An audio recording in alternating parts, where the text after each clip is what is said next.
Hello friends, नमस्ते। मैं नंदिता सिंह। आज मैं आप लोगों के साथ शेयर करूंगी कि प्रेगनेंसी के second trimester means 4th month में मेरे साथ क्या क्या प्रेगनेंसी के सिम्टम्स थे।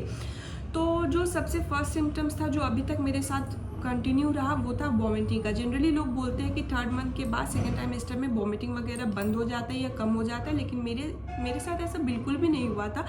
4th मंथ में भी मेरा वॉमिटिंग कंटिन्यू रहा इवन, और ज़्यादा बढ़ गया। 3rd मंथ से वॉमिटिंग स्टार्ट हुआ तो 4th मंथ में तो और इंक्रीज़ होने लगा था। मेरी सासू माँ अक्सर मुझसे पूछती थी कि तुम्हारा वॉमिटिंग कम हो रहा है, बंद हुआ?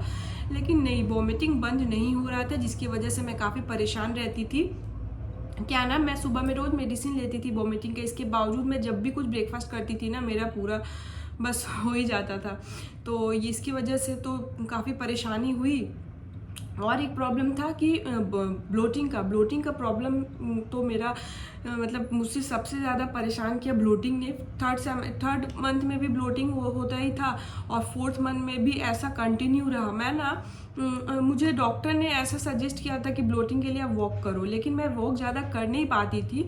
तो क्योंकि ऑफिस एंड घर दोनों का काम इतना हो जाता था कि ऐसे ही मैं इतनी टायर्ड हो जाती कि फिर अलग से और मुझे वॉकिंग करने का इच्छा बिल्कुल भी नहीं होता था, जिसकी वजह से ब्लोटिंग से मैं काफ़ी परेशान रही।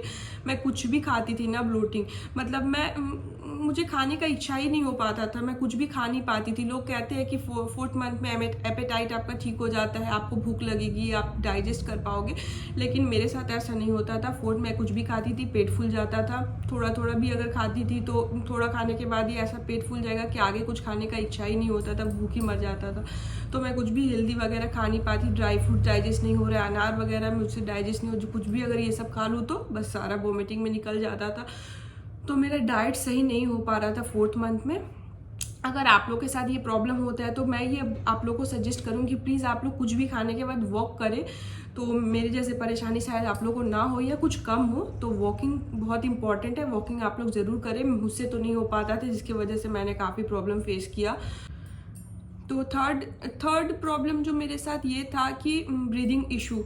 तो जब भी मैं चलती थी या थोड़ा ज़्यादा अप डाउन हो जाता था स्टेयर्स पे, तो अब ब्रीदिंग इशू और बढ़ने लगा था पहले के कंपेयर में। 3rd तक तो फिर भी उतना नहीं समझ पाती थी, लेकिन 4th मंथ में ब्रीदिंग और ज़्यादा होने लगा। 4th जैसे जैसे कंप्लीट होने लगा, थोड़ा थोड़ा वेट गेन होने लगा ना, उसके बाद तो चलने से भी मुझको थोड़ा हेवी फील होता था कि मैं चल रही हूँ तो और मेरी सांस फूल रही है। तो ये सांस फूलने का प्रॉब्लम भी बहुत हुआ। बैक पेन मेरा पहले से थोड़ा फर्स्ट ट्राइमेस्टर में मुझे बैक पेन ज़्यादा होता था सोने के टाइम पे, लेकिन अब थोड़ा सा बैक पेन में रिलीफ हुआ है, पहले जैसा बैक पेन अब नहीं फील हो रहा था। तो 4th मंथ मोटा मोटी मेरा कुछ इस तरीके से रहा। 3rd मंथ और 4th मंथ में मैं ज़्यादा कुछ फील नहीं कर पाई डिफरेंस। हाँ, ब्रेस्ट पेन अब कम हो चुका था, ब्रेस्ट पेन ना के बराबर ही फील होता था, लेकिन वही ब्लोटिंग एंड वॉमिटिंग जो मुझे काफ़ी परेशान, नींद की मतलब स्लीप तो मेरा कम हो ही चुका था। तो 3rd ट्राइमेस्टर से ही नींद कम होने लगा था। 4th ट्राइमेस्टर में आने के बाद भी मतलब वो लोग बोलते हैं ना कि आपको लेफ्ट या राइट करवट लेकर ही सोना है, आप बैक के सपोर्ट पे नहीं सो सकते। तो और मुझे आदत है कि बैक के सपोर्ट पे सोने का, तो इसके वजह से भी मुझे काफ़ी प्रॉब्लम हुआ, क्योंकि मुझे या तो लेफ्ट सोना है या तो राइट सोना है। तो इस वजह से मतलब आधी रात को नींद खुल जाता था और मैं सो नहीं पाती थी इस वजह से। तो नींद का प्रॉब्लम भी बहुत ज़्यादा हुआ था मुझको कि रात में ठीक से। लेकिन जैसे जैसे 4th मंथ कंप्लीट होना स्टार्ट हुआ ना, उसके बाद फिर वो एक हैबिट में आ गया कि नहीं, आपको लेफ्ट या राइट करवट ही सोना है। तो ये सब टाइम के साथ साथ ऑटोमेटिक सब नॉर्मलाइज होने लगता है, इसके लिए बहुत ज़्यादा टेंशन लेने की ज़रूरत आप लोग को नहीं है। फिर लोग मुझसे पूछते थे कि तुमको मीठा खाने का मन कर रहा है या स्पाइसी खाने का, नमकीन खाने का मन कर रहा है। तो फ्रेंड्स, मैं इसको लेके तो मैं अभी भी कंफ्यूज हूँ, क्योंकि मुझे मीठा और नमकीन दोनों ही खाने का मन होता है। बहुत सारे लोग हैं ना जो चाहते थे कि चलो तुमको कुछ बना के खिलाते हैं, तो मुझसे पूछते थे बोलो तुमको क्या खाने का इच्छा हो रहा है। तो मैं बोलती थी मुझे तो दोनों ही इच्छा होता है, आप जो खिला दो, मीठा खिला दो तो भी ठीक है, स्पाइसी खिलाओ, नमकीन खिलाओ तो भी ठीक है। तो इसको लेके मैं कंफ्यूज अभी तक हूँ कि मुझे समझ में नहीं आता था कि मुझे मीठा या क्या क्रेविंग हो, स्वीट क्रेविंग हो रहा है या फिर सॉल्ट क्रेविंग हो रहा है। तो इसके लिए मैं कंफ्यूज ही थी। हाँ, तो 4th मंथ में एक और प्रॉब्लम स्टार्ट हुआ। अब जैसे कि आप लोग सभी जानते हैं कि 4th मंथ में अब बेबी का डेवलपमेंट, ग्रोथ अच्छे से होना स्टार्ट हो जाता है, उसके बॉडी पार्ट्स वगैरह बढ़ने लगते हैं, ग्रोथ होने लगता है।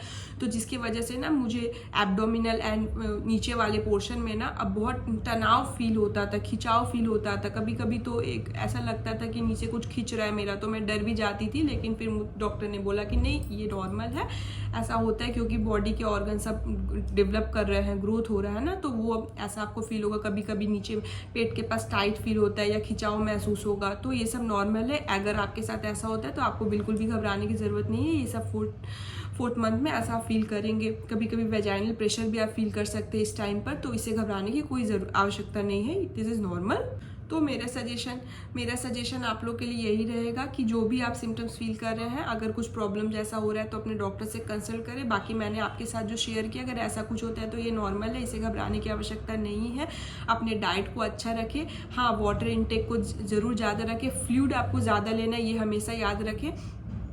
और मिल्क वगैरह में प्रोटीन डाल के, अगर आपके डॉक्टर ने आपको सब एडवाइस दिया है तो रात में मिल्क में प्रोटीन पाउडर मिक्स करके अभी से लेना स्टार्ट कर दें, क्योंकि ये बेबी की ग्रोथ के लिए बहुत ज़रूरी होता है।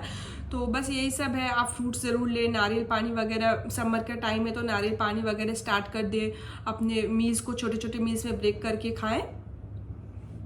खुश रहें और स्ट्रेस बिल्कुल भी ना लें किसी भी चीज़ का, सब कुछ अच्छा होगा, भगवान हमारे साथ है, बस विश्वास रखें भगवान पर।